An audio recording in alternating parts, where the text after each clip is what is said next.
правим сладолед с солен карамел. И сега ще започнем с загряването на млякото и сметаната, която е животинска с 32% масленост.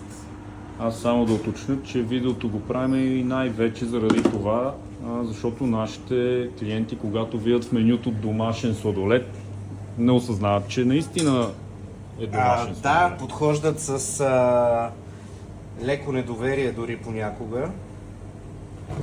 И сега ще им покажем, че е наистина домашен. И това, което мене ме изуми всъщност онзи ден е, че ние сладоледа го правим на котлон.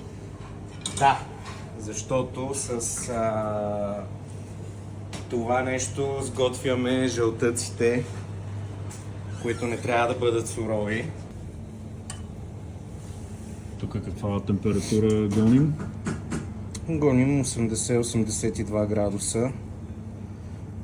При толкова се сготвя жълтъка.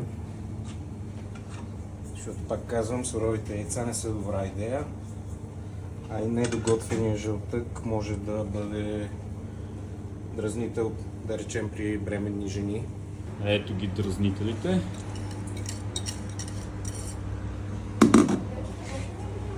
И сега към яйцата и захарта добавяме сместа от млякото и сметаната.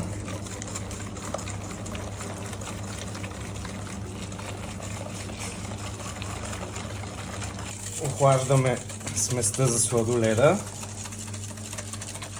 защото когато я слагаме в машината за сладолед, трябва да е добре охладена. Хладената смес ще добавим вече към готовия карамел. Много внимателно. Използваме цвят на сол, което реално е най-горният пласт на солта, затова се и нарича така.